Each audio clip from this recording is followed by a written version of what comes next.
the Trump people are the last ones to accuse anybody of statism. Now Trump, what does he want to do? He wants to subsidize IVF for the whole country. I mean, do you know how much that would cost? It's affordable. Wow.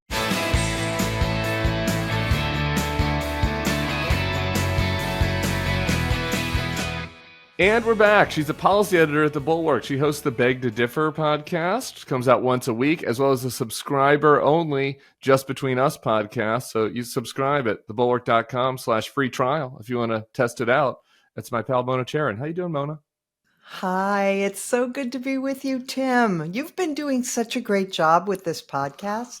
Thank you. Congratulations. It's fantastic. I've been trying. I cuss too much, okay? And yes. It's you and my father that I think about mostly. My mother doesn't like the cussing either, but I don't know. It doesn't bother me for some reason. But you and my father, I just have sometimes on my shoulder. I'm like, did I really need to, say that word right then? But sometimes I just can't help myself. I am fighting a lonely battle against profanity, and I'm losing horribly.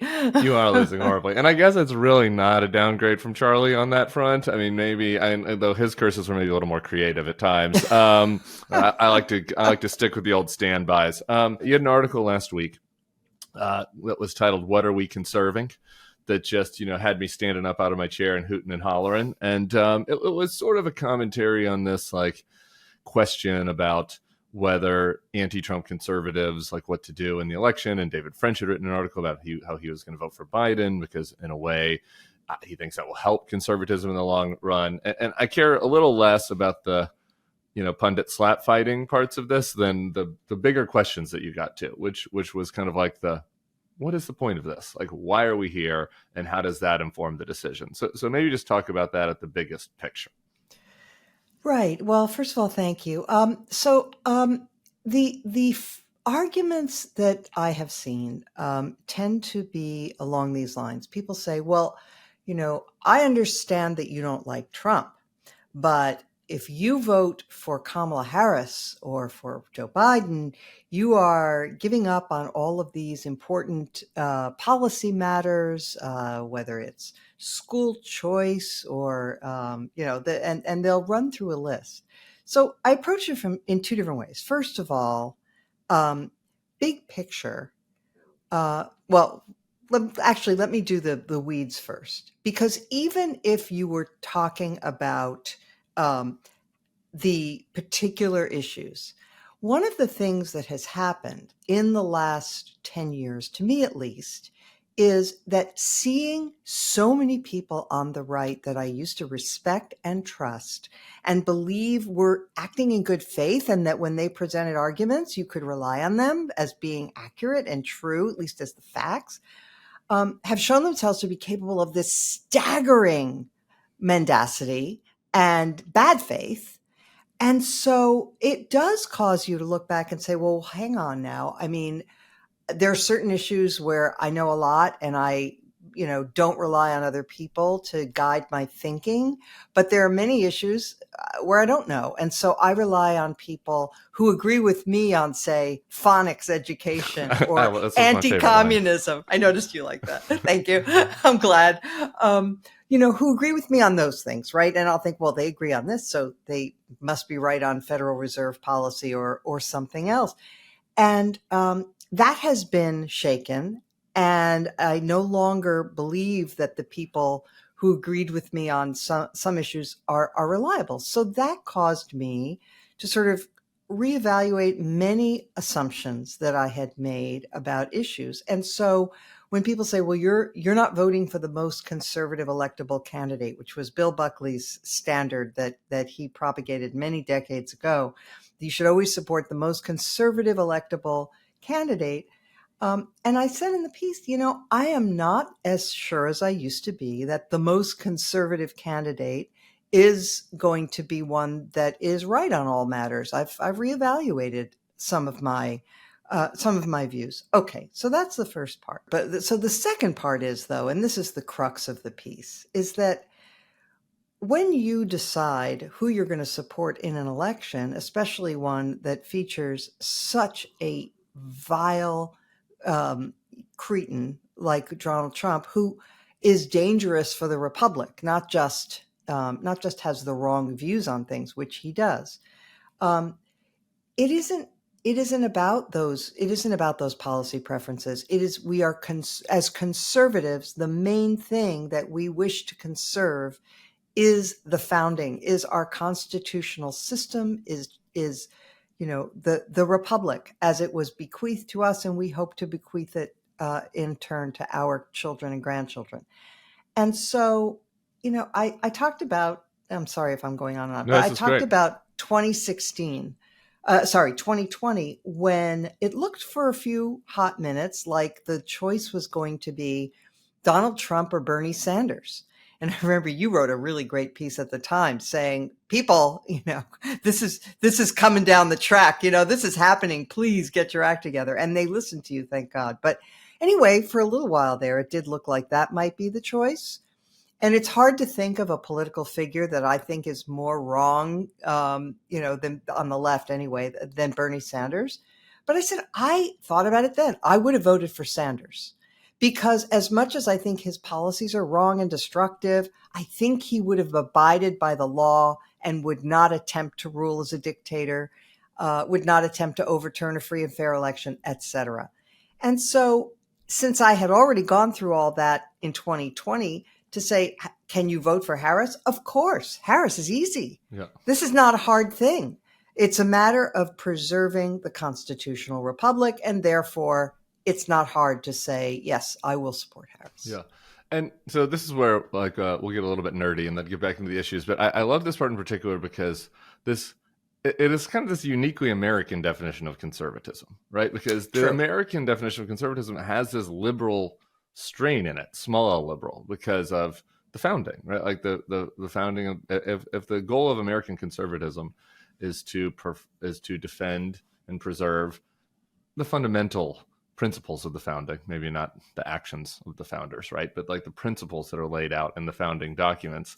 Well, there are a lot of those things that have these kind of classical liberal sort of values to them, which includes the rule of law, but it also includes pluralism and the various individual freedoms we have.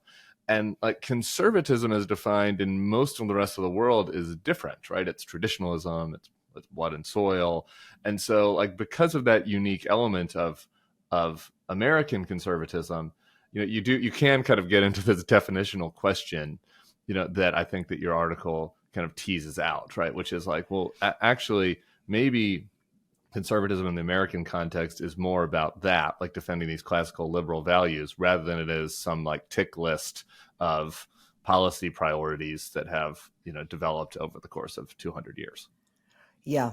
I think that American conservatism, rightly understood, is about conserving the founding, which is, after all, an Enlightenment project that was all about individual rights and limited government and making sure that individuals can thrive to the maximum degree possible and with equality and respect and all of that. And those are not the conservative values, as you say, of Europe or other parts of the world where it's throne and altar or blood and soil. It's a very different kind of thing. Now, there's some overlap, Sure. But there has been a huge debate in America since the rise of Trump, where with these Christian nationalists, for example, they are completely denying that conservatism has anything to do with small L liberalism. They're saying, no, it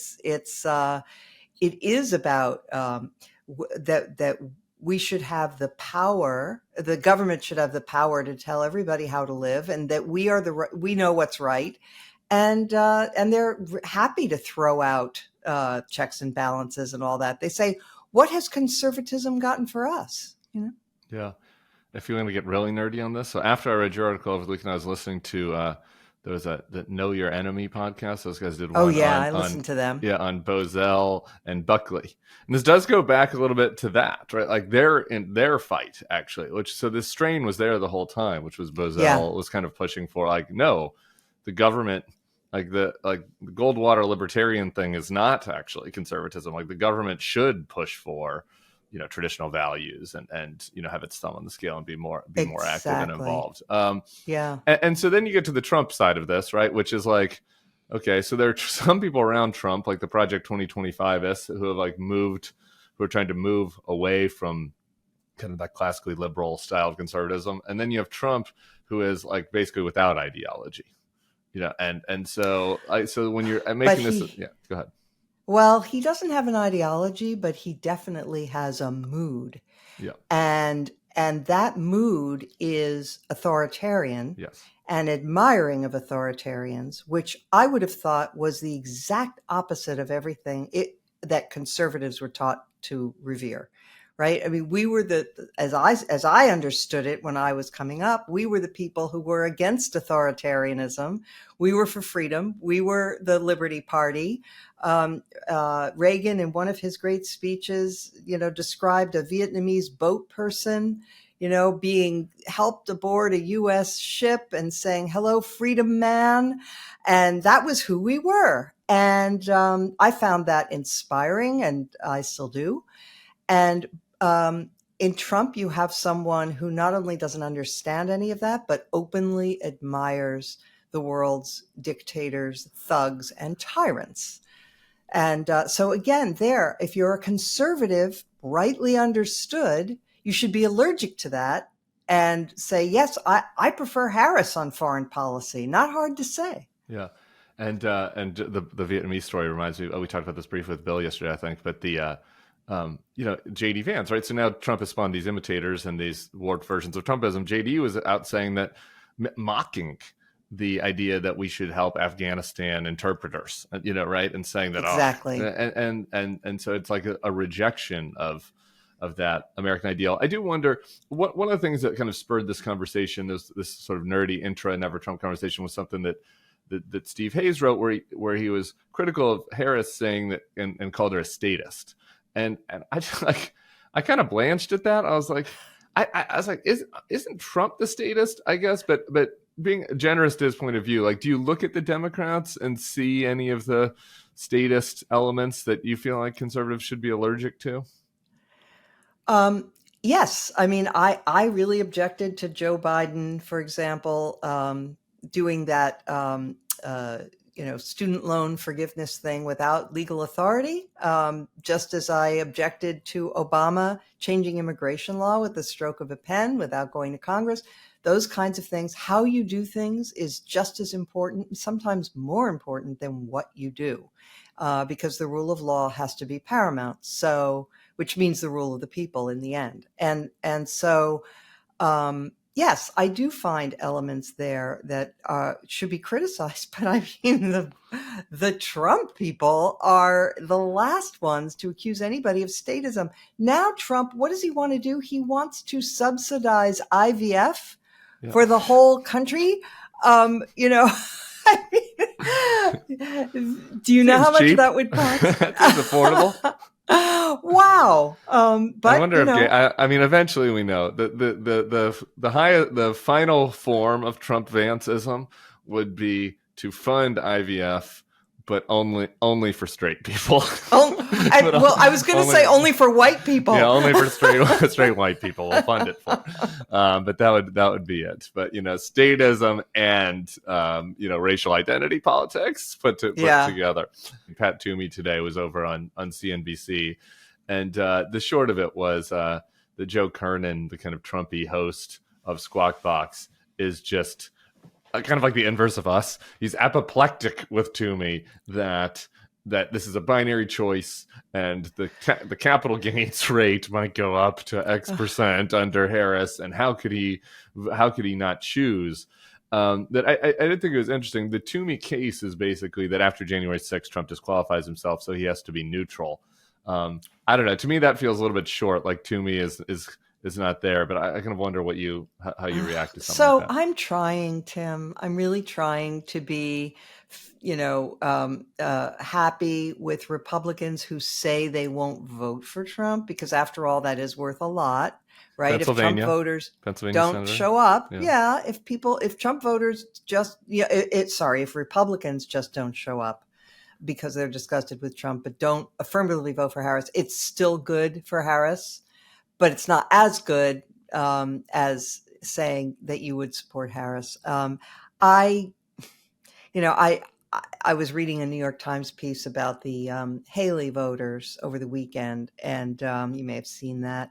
And one of them was just saying, and I think this probably speaks for a lot of them, that he doesn't like Trump, but I am a Republican, so I will vote for a Republican. He didn't say which it would be. He might write somebody in, but that is so strong in people. And, the argument goes, and I think some people have made this case, well, it's better to tell them to stay home because you can't get them over the hump of saying support Harris. Yeah. So if they just stay home, that's good enough. And that may be the most you can expect. What do you think? I guess. I mean, the Toomey thing was interesting. He's on CNBC and kind of getting to business on this. He voted to bar Donald Trump from becoming president again, right? Like he voted to convict him, which was a great vote. Thank goodness. I mean, if 10 more people had made that vote, we wouldn't be here. So good for Pat Toomey for that. But to me, it's like, I don't, and then Richard Burr said he's voting for Trump, who is also one of those people, and so is Cassidy. And I'm like, I just don't understand how you could have made that vote and then not just be for Harris. I mean, you can wear the hair shirt and be for Harris and say, I don't like that I'm for Harris, but you guys gave me no choice because I already have voted that this person should be disqualified from being the president again. But it would be better for me if he was out there, if our colleague Sarah Longwell, who's launched the Republican Voters Against Trump, has launched their new campaign today. If he was out there in an ad saying, I can't vote for Trump in Pennsylvania, I was your former senator, and I can't vote for Trump for this reason, that reason, then I'd bless him. Then I would give him the Catholic blessing for it's okay, even if he doesn't say Harris. But he's not really doing that, right? Like he's kind of just disappearing. So that's sort of, I don't know how I assess it. Yeah.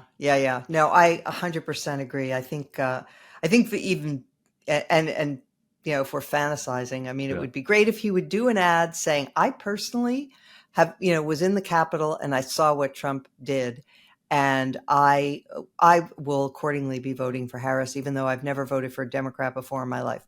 But you may not be able to get there, but please, whatever you do, I'm not saying you have to vote for Harris, but just don't vote for Trump. Yeah. That would be good. It would be. That'd be great. Senator Harris should, Vice President Harris should call him. They were colleagues. Absolutely. She should call him, and they should try to make the push because he sounded, I don't know, he was pretty uncomfortable on CNBC. Anyway, we'll put the full thing in the show notes if people want to watch it. All right, you said I wanted to get to Tim Walz, but you said one thing at the very beginning that piqued my interest, and so I have to follow up. You said that which I totally agree, and I thought this was a great point in the article, that like we all have these kind of partisan shortcuts, right? It's like, oh, well, I agree, I don't know that much about this issue or that issue. I'm going to trust an expert or trust somebody that I look to, who I admire, whose ideology I admire, and say, okay, well, if they feel strongly about this, then I'll go along with it. But you kind of implied that because of that, you've now reconsidered various issues.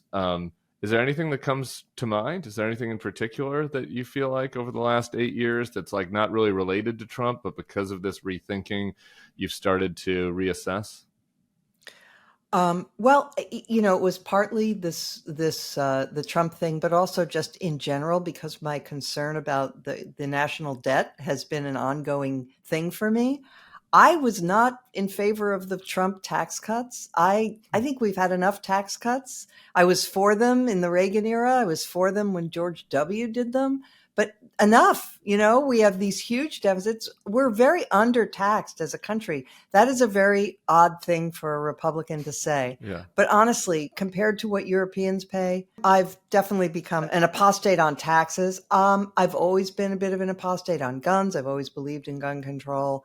But there are other things, like when it comes to social policies, where I have definitely changed, and this is because of the people that I heretofore would have trusted their judgment and no longer do. So, for example, I am now much more in favor of giving support to families with children, government support. I used to worry that this would cause too much dependency and that it would undermine the family and things like that. But I think the evidence has shown over the last number of years that the benefits are so dramatic. Still, if we got back to a 2-parent norm for raising kids, that would be best. But it's also the case that we're not there, and there are all these millions of kids who are growing up in single-parent, poor homes. Let's help them. Yeah. So that has changed.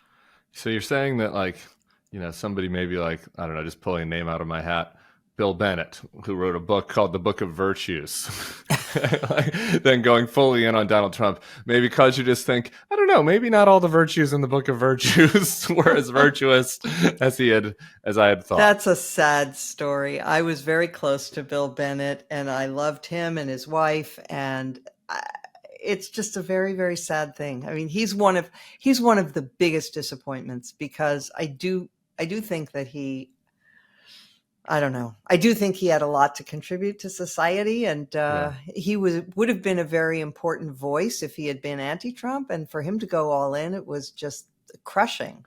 It's tough at the time, but I'm past all that. Yeah, I expect nothing of anybody anymore. I have no more room in my heart for hatred for these people. No more room. It's full. Okay, I want to close with Tim Walz, which I think people get it. But there's some of us at the Bulwark were a little Tim Walz iffy, ranging from mildly hostile towards mildly pro, I guess, was maybe the Bulwark range of opinions on Tim Walz. And I was watching him on Labor Day yesterday, and I felt like the speech showed simultaneously all the reasons why he made some of us a little bit queasy, and also why so many people are so excited about him and so Walz-pilled. And so I want to play one clip from it. Let's listen. I saw last week the Wall Street Journal was trying to say, because they did a story, that apparently I am the poorest person to ever run for vice president.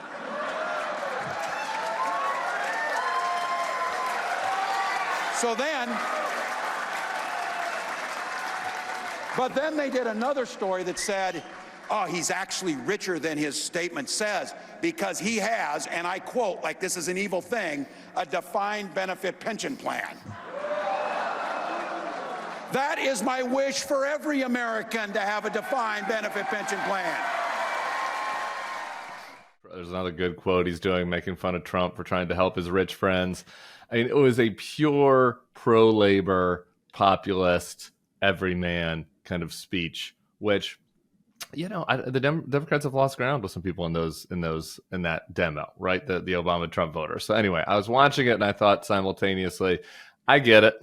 I get why there's an add value here, but also a defined benefit pension plan for every American. It's not exactly going to be on the Bulwark manifesto.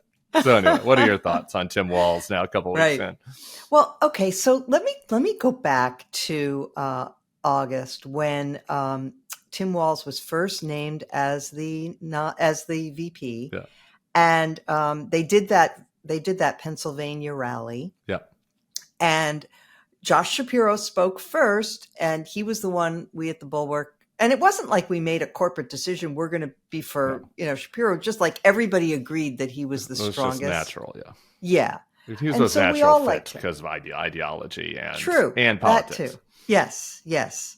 And so I was disappointed when she named Walz instead of Shapiro. But then I was listening to the rally, and I heard Shapiro's speech, and it was good, but it was very politician-y sounding. Yeah. It sounded, a lot. There is a little bit of like echoes of Obama, that he's kind of imitating Obama's style a little bit. Anyway, it was very good, but very politician-y. Yeah. And then Tim Walz gets up there, and he does have that everyman affect. And I thought to myself, maybe Kamala Harris is onto something. That is, in this era when nobody likes politicians, he may have something that is more appealing. Yeah. I just thought it was on full effect. They're out for Labor Day yesterday, and I thought it was very telling. I mean, again, it's a more traditional Democratic campaign than like It some of the is. Trumpy ones, but they are out on Labor Day. It's Walz is campaigning. She did 2 events. We played a clip from it at the top. Trump and Vance were not. They were on vacation yesterday. Yeah. And I think that's telling. And we are hyper focused here, obviously, on like the suburban college educated former Republican swing voters, right? Who are Right. our friends and our people and the voters we're familiar with. But there is that other side of it, like the working class voter that Trump took away from the Democrats. Maybe we'll see, but maybe they can claw back some percentage. Maybe. Of that vote. And the important thing is, though, there's one aspect of this. I don't know if you'll agree, but if I were advising the Harris-Walz ticket, I would say, definitely pitch to working class people, but not necessarily just to union people, Right. because unions, especially in the private sector, have gone they're only about 10% of people are in unions anymore. So it's really not a matter of unions, but it is a matter of pitching your message toward people who are not, college educated, for example. Yeah, no, I totally agree. And that's definitely going to be true in those 3 key blue wall swing states. All right, well, this is wonderful. Do you have a beg to differ plan this week? Do we have a guest? So we do. We have Kim Whaley, who's going to come talk to us about the pardon power. She wrote a whole book. I don't know how she turns out these books so fast. It's quite impressive. But anyway, so we're going to talk about the pardon power a little bit, because God forbid it could be the case that Trump is reelected. So we're going to do that. And just as soon as you and I hang up, I'm going to talk with our friend Will Salatin on Just Between Us, which is that little niche podcast that you can get if you subscribe to the Bulwark every week. It's not always me and Will. It's sometimes me and AB, and sometimes me and JVL, and sometimes a mystery guest. Maybe I'll even get you to come on sometime, Tim. I'm available. All I do is sit in this room with the Pinto Bean sign behind me. So you just let me know. Mona, thank you for coming on. That's New York Times bestselling author Mona Charen, if you didn't know. And takes one to know one. we will be back tomorrow with another doubleheader, and I think it's going to be delicious. 2 of my favorite Democrats, a former senator and a Biden administration official. It's going to be good. So come on back. We'll see y'all then. Peace.